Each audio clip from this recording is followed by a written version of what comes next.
이해찬 전 총리가 어제 오후 베트남 호치민에서 갑작스럽게 별세했습니다. 장례는 내일부터 닷새간 기관 사회장으로 치러진다고 민주평통이 밝혔는데요. 이게 처음에는 국가장을 이야기했습니다. 국가장은 국가 또는 사회에 현저한 공훈을 남긴 사람이 서거했을 때 정부가 공식 주관하는 장례 의전이고요. 사회장은 사회 구성원 다수가 슬퍼하고 기릴 만한 공통의 기억이 있을 때 성립되는 장례 의전입니다. 자, 이해찬 전 총리의 장례는 기관 사회장으로 치러지게 되는데 그런데 이해찬 전 총리가 사실 국민 통합이라기보다는 특정 진영의 결집에 치중했던 인물이라는 평가가 지배적입니다. 사회장을 추진하는 것이 맞냐 이런 비판도 나오고 있거든요. 네. 이 장례라는 거는 우리 역사적으로 봤을 때 항상 뭐 우리 조선시대도 그랬고 뭐 고려시대 신라시대도 그랬고 다른 나라도 그랬고 어떤 인물의 장례를 어떻게 치를 것이냐, 기간을 어떻게 할 것이냐, 뭐 상복을 뭐 누가 입을 것이냐, 무슨 색깔을 할 것이냐, 항상 정치적으로 문제가 있었거든요. 근데 이러한 정치적인 문제가 있었던 그 시기는 법령이나 기준이 미흡했기 때문에 그런 정치적 문제가 있었던 것이고, 지금은 법령이나 기준이 명확합니다. 법령이나 기준이 명확함에도 불구하고 국가장이라는 거는 법률상으로 정해져 있거든요. 국가장은 법률상 근거가 있기 때문에 뭐 전직 대통령 혹은 현직 대통령 혹은 대통령 당선자 혹은 이에 뭐 준하는 사람이 되어 있고, 사회장은 법률적 기준이 명확히 없어요. 법률적 기준이 명확히 없다는 거는 사회적 합의를 도출되지 않았다라는 것이거든요. 그런데도 불구하고 진보 진영에서 이제까지 수차례 사회장이라는 그런 미명아래 진행을 해왔는데, 엄밀히 말하면 이 장례를 국가 예산으로 치르는 거는 예산을 쓰려면 법률적인 근거가 있어야 되는데, 엄밀히 말하면 법률적 근거가 없기 때문에 사회장을 해서는 안 된다. 이거는 그러니까 고 이해찬 전 총리의 뭐 정치적 정무적은 이따 얘기할 거고, 법률적 근거로 봤을 때는 저는 그렇다고 또 보여집니다. 네. 네, 어떻게 보셨어요? 국가장이라고 하는 게 일단은 이해찬 이 위원장이라고 하는 분, 제가 뭐 돌아가셨으니까 명복을 표합니다. 일단 표하는데 굉장히 정파적인 발언을 많이 하셨던 분이에요. 그러니까 국가장이라고 하는 것은 좀 국민적인 행사를 만들겠다는 거지 않습니까? 그래서 특정한 저명한 인사, 정말 국가적으로 기여를 해서 국민들께서 충분히 기릴 만한 가치가 있고 그래야 한다라고 동의할 만한 인사를 대상으로 사실 국가장을 고려하는 것이 맞다라고 저는 생각을 하는데, 이 정파적인 발언의 수위가 국민의힘이라고 하는 상대 진영 자체를 해산시키고 문을 닫아야 한다라고 하는 식의, 자, 지금 굉장히 순화를 한 건데, 그런 발언들을 일상적으로 내뱉었던 정파적인 인사를 기리는 것은 완벽하게 다른 문제거든요.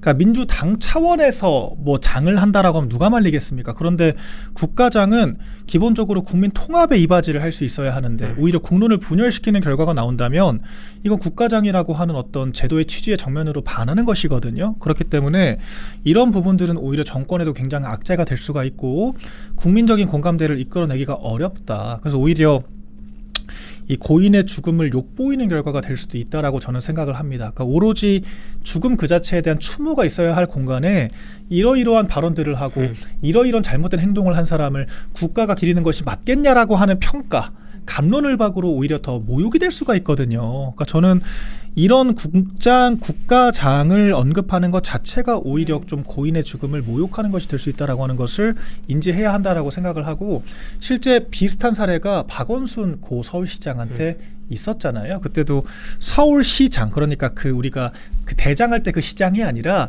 그 장을 치른다라고 할 때 서울시장을 하는 걸로 검토를 했었고 실제로 강행을 했습니다. 물론 이 박원순 시장이 10년 연속 서울시장을 맡았기 때문에 그 강요들이 뭐 추모를 하고자 하는 마음은 이해를 합니다만, 서울 시민들이 모두가 다 추모를 해야 되는 상황이냐라고 하는 건 전혀 별개의 문제였잖아요. 실제 그때 아니 성추문으로 지금 극단적 선택을 한 인사를 서울 시민들이 다 추모를 한다는 게 말이 되냐라고 하는 비판이 실제로 있었고, 그때 이 약간 뭐랄까요, 피해 호소인이라고 하는 등의 발언들이 다 조명이 되면서 오히려 정파적으로 완벽하게 국론을 분열시켰습니다. 그런 우를 반복해서는 안 된다라고 생각을 하고, 박원순 고 서울시장에 대해서는 이미 대법원에서 성추행이 맞다라고 하는 결과가 나왔다는 점도 제가 짚어드리겠습니다. 네. 그럼에도 불구하고 민주당은 각 시도당에 빈소를 설치하고 전국 지역위원회에는 추모 현수막도 게시하도록 지시를 했다고 합니다. 말 그대로 정말 어마어마한 규모인데요. 일각에서는 이건 추모가 아니라 지금 집권 세력의 위세를 가시하기 위한 장래의 정치화가 아니냐 이런 지적도 나오고 있거든요. 예, 그 민주당이 각 시도당에 빈소를 설치하려면 사회장이라고 이름을 붙이면 안 되죠. 민주당장이라고 이름을 붙여야 되고요.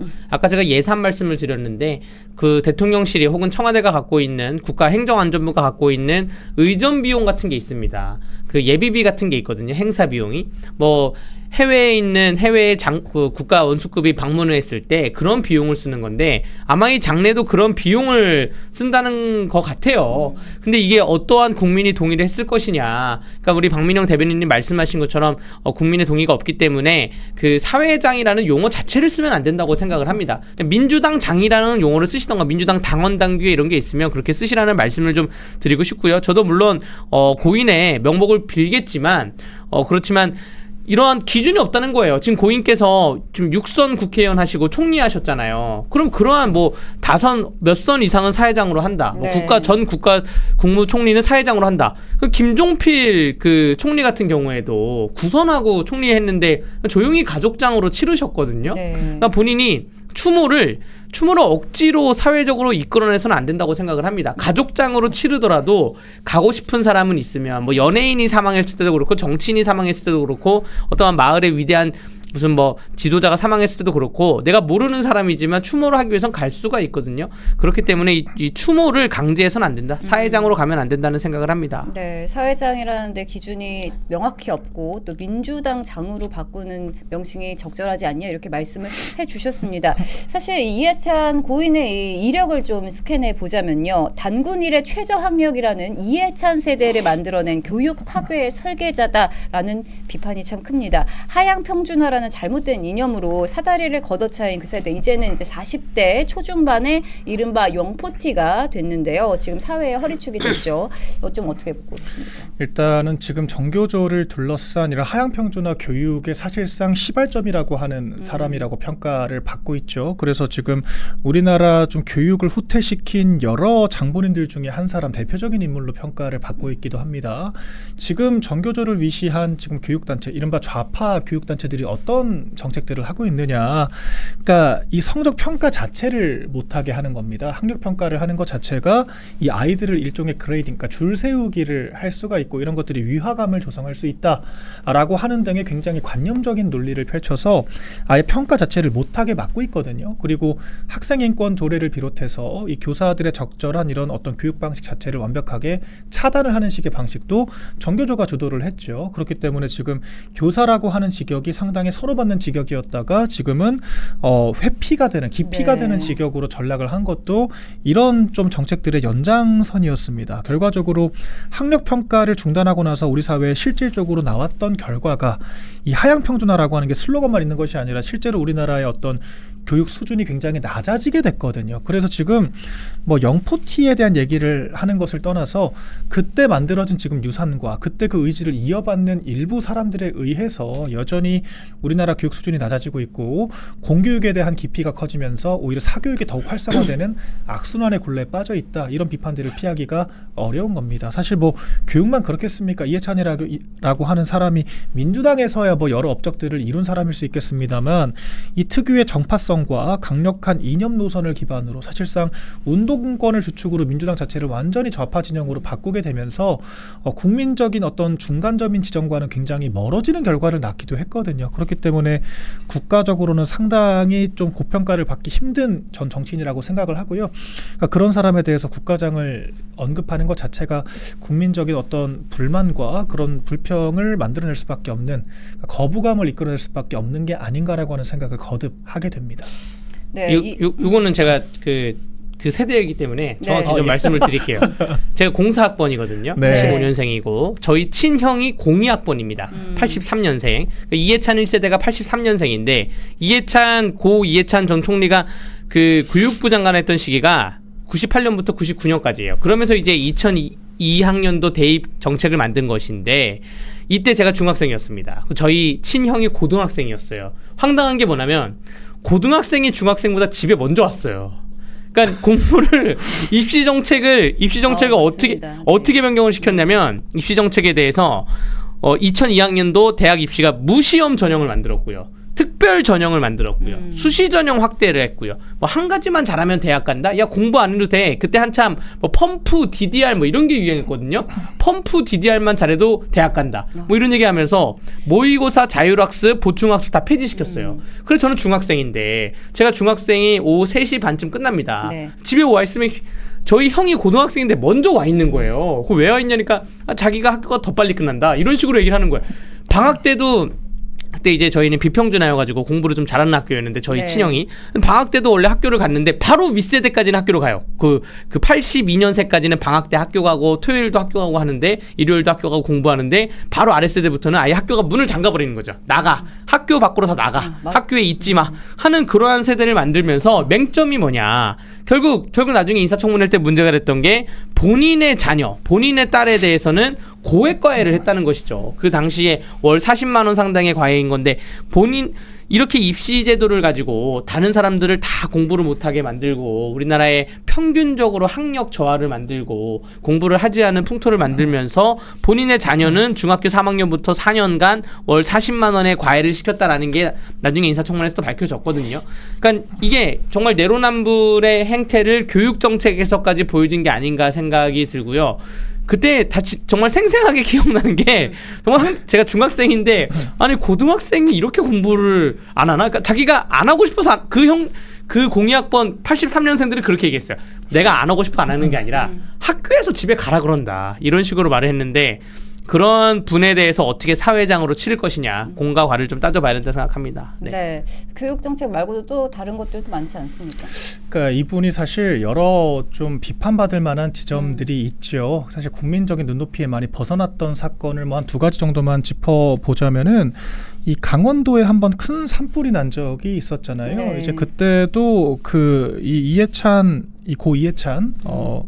총리 같은 경우에는 기업인들과 3.1절 기념일에 그것도 이제 골프를 쳤다라고 해서 황제 골프라고 하는 굉장히 좀 국민들께 많은 상처를 안겼던 그런 사건에 연루가 되기도 했었고요. 지금 제일 크게 비판을 받는 것도 5.18 유공자라서 지금 국장 얘기가 나오는 것 같습니다. 그런데 그 5.18 유공자라고 하는 기준이 대체 뭐냐라고 하는 이 비판을 가장 먼저 받을 수밖에 없었던 게 이해찬 전 총리가 왜 그러냐면 이분은 5.18 그 사건 당시에 광주 현장에 없었거든요. 그러니까 대체 무슨 기준을 가지고 유공자가 됐냐라고 하는 비판을 받을 수밖에 없었던 겁니다. 심지어는 그 유공자라고 하는 것이 또 굉장한 혜택의 대상이 되고 있잖아요. 심지어는 민주당이 여러 특별법까지 만들고 헌법에도 다 명시를 하겠다라고 얘기를 하고 있을 정도로 많은 좀 정치적인 그런 이른바 우리가 속된 말로는 청구서를 들이밀고 있는 게 아니냐라고 지금 얘기를 하는 분들도 계실 정도인데 그런 상황에서 대체 어떤 기준과 근거를 가지고 그렇게 그 자신의 처우를 스스로 강화를 하는가에 대해서 또 비판을 받고 있죠. 그래서 이런 여러 가지 정치적인 행보로 봤을 때 물론 그럼에도 불구하고 사실 조용히 가족장을 하겠다라고 하면 누가 이걸 굳이 언급을 해서 비판을 하겠습니까? 네. 그렇기 때문에 이렇게 민주당에서 오버를 하는 것 자체가 고인에게 도움이 되지 않는다라고 제가 말씀을 드리는 거예요. 그러니까 이런 것들을 저희가 계속 상기를 시키면서 왜 이런 분에 대해서 무리수를 두는 것이 오히려 국론을 분열시키는지를 설명해야 하는 것 자체가 민주당의 패착이라고 저는 생각을 합니다. 네. 이분은 그 5.18 그 얘기가 왜 나왔냐면 고 이해찬 총리가 2018년 5.18 민주화 무슨 기념 학술 대회에서 나는 5.18이라는 게 1980년 5월 18일부터 발생한 광주 민주화 운동으로 인해서 거기서 희생당한 분들에게 유공을 해주는 그러한 법인데 이분이 학술대회에서 뭐라 그랬냐면 나는 80년도 전까지 광주에 가본 적이 한 번도 없다. 라고 말을 해서 논란이 된 거예요. 이게 2018년에 이렇게 발언하신 거거든요.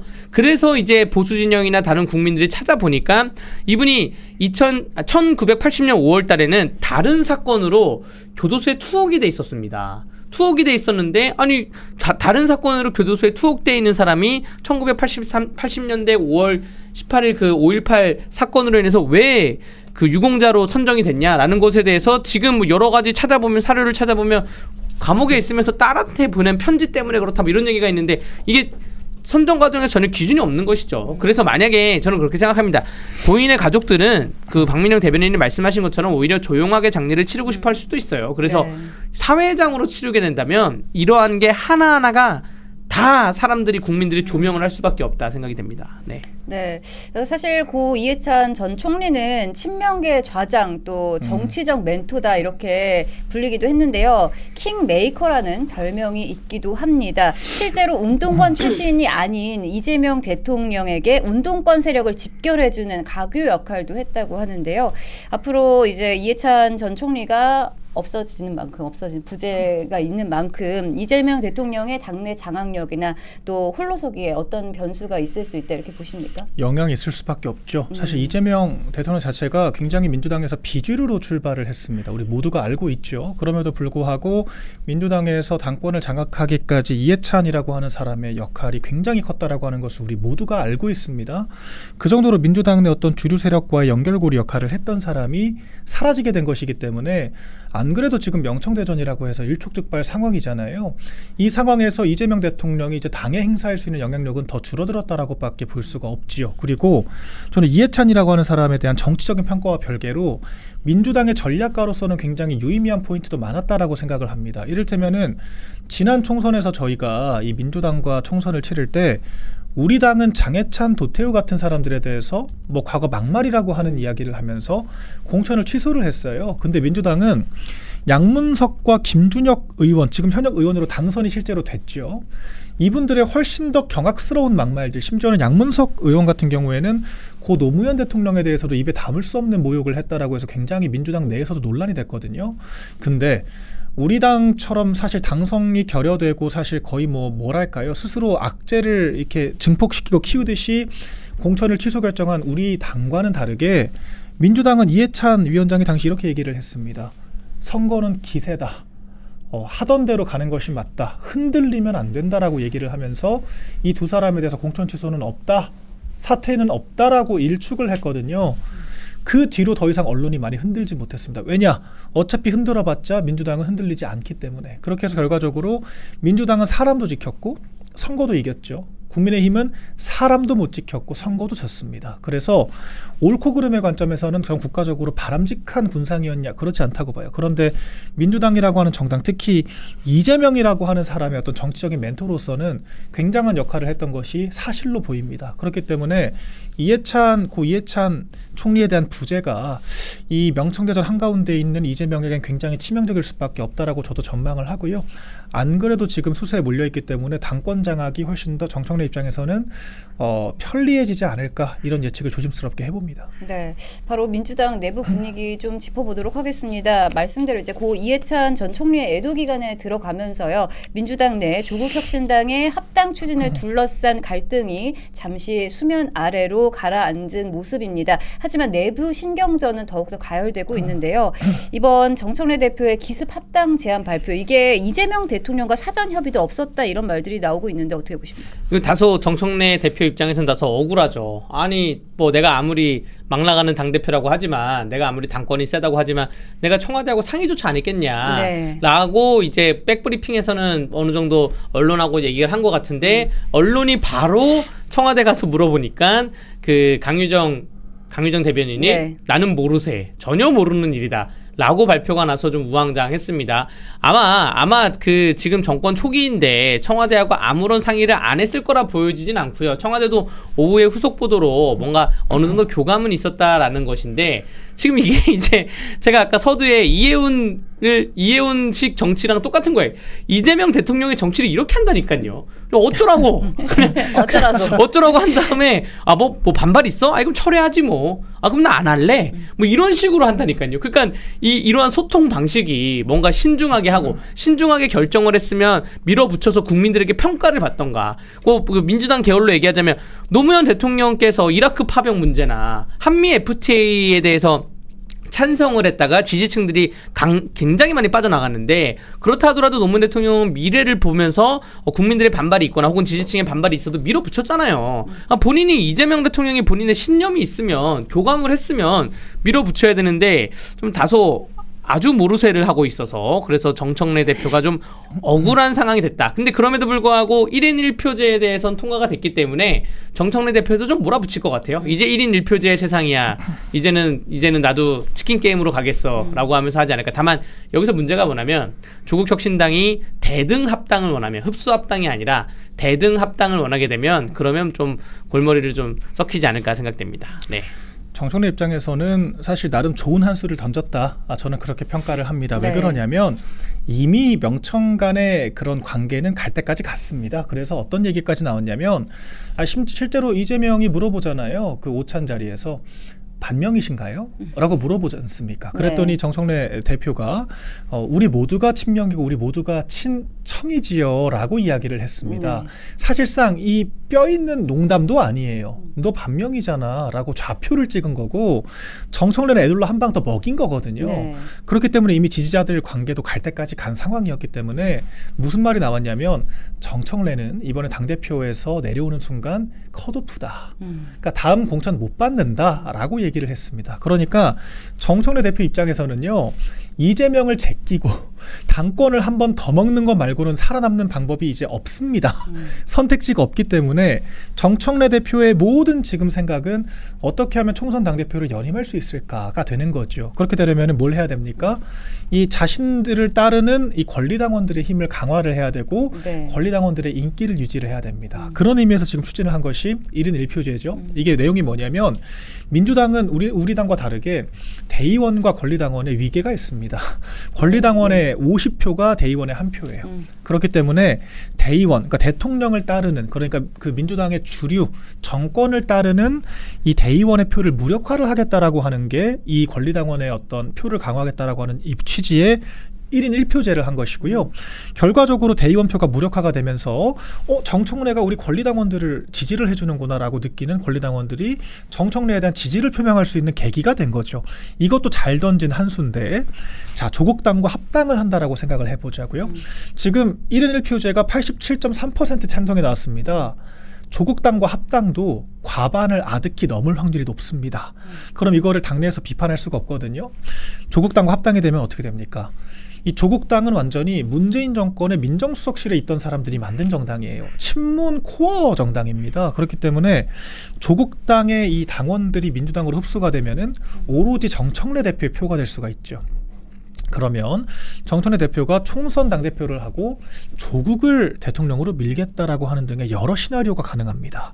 그렇기 때문에 지금 정청래 입장에서는 굉장히 절묘한 수를 던진 거고 지금 1승을 거둔 거예요. 1인 1표제가 완승을 했기 때문에 그래서 지금 청와대는 굉장히 고심이 깊을 겁니다.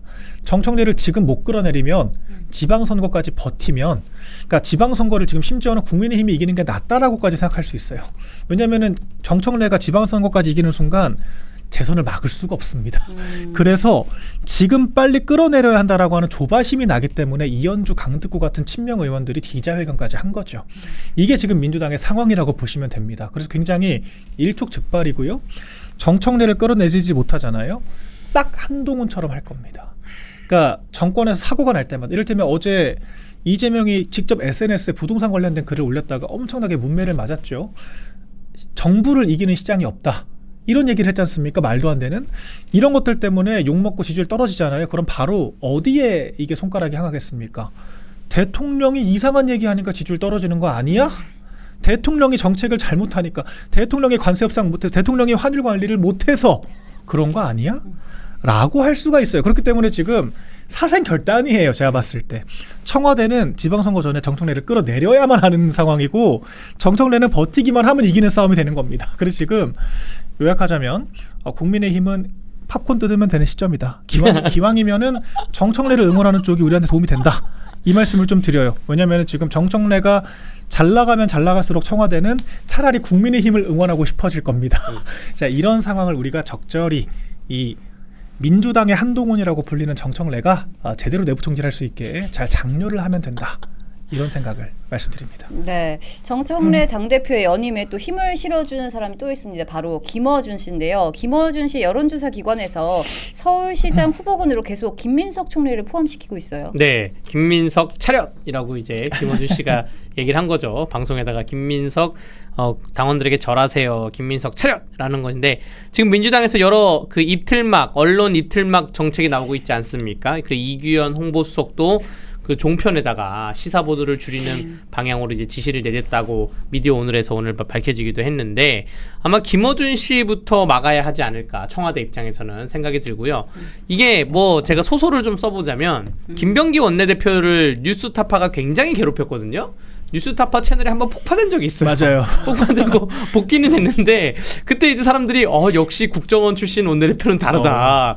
이걸 폭파시키냐 이러한 농담도 주고받았는데 뭐 그러한 노하우가 있으면 한번 청와대에서 받아보시길 바라면서 김어준 씨가 말한 거는 굉장히 큰 의미가 있죠. 지금 이 정청래 유니버스에 또 혹은 문재인 유니버스에 조국 유니버스에 김어준 씨가 어떠한 그 실무 핵을 언론적인 역할을 다 담당하고 있기 때문에 굉장히 큰 의미가 있고 김민석 총리가 여기에 대해서 지금 불쾌감 정도를 총리실 입장에서 드러냈는데 김민석 총리가 다른 공개 현장에서 물론 언론에서 질문을 했을 때 여기에 대해서 어떻게 답변할지가 좀 봐야 될 것 같습니다. 우리 아까 박민영 대변인께서 정청래가 그러니까 민주당의 한동훈 역할을 한다고 말씀하셨는데 그 주말에 공교롭게도 다들 아시겠지만 한동훈을 지키자라는 그러한 집회와 정청래 사퇴하라는 집회가 그 집회가 오묘하게 섞이면서 같이 열렸어요. 양쪽으로 왔다 갔다 거리시는 분들도 있더라고요. 왔다 갔다 거리면서 팻말 들고 왔다 갔다 거리는 분들도 있는 좀 희한한 형상이 주말에 있었다 말씀드립니다. 네.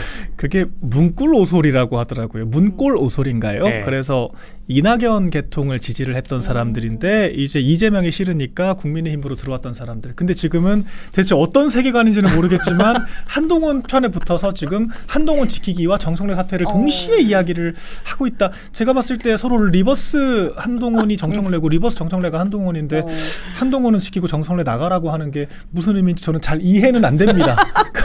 잘 모르겠는데 네. 이제 보시는 분들이 판단을 할 것 같고 어제 경찰 투산 2,000명이 좀 안 왔다고 하더라고요. 참 근데 전 이것도 하나 이게 나왔으니까 말씀드리자면 우리 애국 시민들 집회는요. 대통령 탄핵 반대를 하거나 나라 지키자고 시위를 하지 특정 개인을 지키자고 시위하지 않습니다. 아, 그럼요. 네. 조국 수호 집회는요 좌파들이 하는 겁니다. 부끄러운 줄 알아야 돼요. 특정 개인을 지키기 위해서 엄동설안의 지지자들 등 떠밀고 본인은 집에서 키보드로 방구석 사령관 역할을 한다. 정말 보수 진영에서는 본 적이 없는 정말 본데 없이 정치를 한다. 이런 말씀 드리고 싶었습니다. 네, 사실 지금 말씀해 주셨듯이 명청대전 굉장히 심화되고 있는 상황인 것 같은데 최근 경찰이 정청래 의원의 측근인 최민희, 장경태 의원에 대해서 강제 수사에 착수했습니다. 일각에서는 이를 이제 이재명 대통령 측의 경고 메시지다 이렇게 해석하기도 하거든요. 네, 경찰이 그동안 4개월 동안 너무 눈치만 봤던 것 같아요. 이게 사실 특히 최민희 사태는 작년 10월 달에 결혼을 했잖아요. 결혼하기 한 달 전인 9월 달부터 문제가 됐거든요. 그런데 9월 달이면 지금 벌써 4개월이 거의 5개월이 다 되어 가는데 이제 와서 그것을 압수수색을 하면 뭐 누가 어떠한 자료가 남아 있겠습니까? 그럼에도 불구하고 경찰이 지금이라도 수사를 하는 거는 정권 차원에서 어떠한 경찰이 스스로 눈치를 봤다던가 정권 차원에서 어떠한 암묵적인 움직임이 있기 때문에 그 수사가 강제 수사가 진행된 거고요. 이 강제 수사를 했던 거는 말씀하신 것처럼 이재명 대통령이 정청래 주변 사람들에게 나도 이제 경찰력을 동원을 해가지고 충분히 움직일 수가 있다라는 그런 메시지를 보낸 게 아닌가 또 생각이 됩니다. 이재명 대통령은 그래서 여기에 똑같이 가는 것이 검찰에 대한 보안 수사권을 정성호 법무부 장관이 보안 수사권이 있어야 된다고 얘기하잖아요. 결국 대통령이 갖고 있는 권한이 검찰, 경찰, 국정원, 국세청 4개 중에서 지금 그 검찰이 없어졌기 때문에 여기에 대해서 검찰을 어느 정도 기능 보완을 하고 경찰을 갖고 가는 게 그러한 작전으로 가지 않을까 좀 생각이 됩니다. 그러면 결국 이재명과 정청래가 싸우면 누가 이기냐? 누가 이길 것이냐? 정권 초기는 정권이 이겨요. 정권 초기에는 청와대가 이깁니다. 청와대가 이기는데 뭐 국민의힘 같은 경우에도 윤석열 정부 초반에 이준석 당대표와 티격태격하면서 이준석 당대표를 결국에는 처음에 최고위원들이 뜨뜨미지근하다가 결국 다 사퇴하면서 이준석 당대표를 추출해냈는데 그러한 수순으로 갑니다. 정권 초기, 정권 한 1년도에는. 근데 지금 민주당은 좀 이상한 것 같아요. 지금 민주당은 그 이재명이라는 사람의 이재명 대통령이 그 정치 성장을 해오면서 성남시장부터 해서 중앙 정치와 동떨어져 있었고 또 민주당의 주요 개파인 운동권도 아니었고 NL도 아니고 PD도 아니고 변호사 하다가 지금 대통령 된 사람이기 때문에 그리고 요직에 앉히는 것도 본인 친구들, 본인 변호사들을 이제 요직에 앉히던가 네. 뭐 그렇게 앉히는 거지 민주 인사들을 뭐 등용하거나 이러진 않잖아요. 그래서 그런지 몰라도 지금은 청와대와 대통령 싸움에서 정청래가 반드시 질 것이다라고 말씀도 못 드리는 그런 풍경이 있고요. 지방선거와 연계해놓고 봤을 때 지방선거를 민주당이 진다? 그래도 청와대는 5년 갑니다. 근데 지방선거를 민주당이 진다? 그러면 정청래는 바로 내려갈 거기 때문에 그 부분에서 좀 첨예할 것 같습니다. 네. 네. 앞으로 명청대전이 어떻게 진행될지 또 민주당과 조국혁신당 합당이 어떻게 이루어질지 또 지방선거에는 또 어떤 변수들로 작용될지 좀 지켜봐야 할 것 같습니다.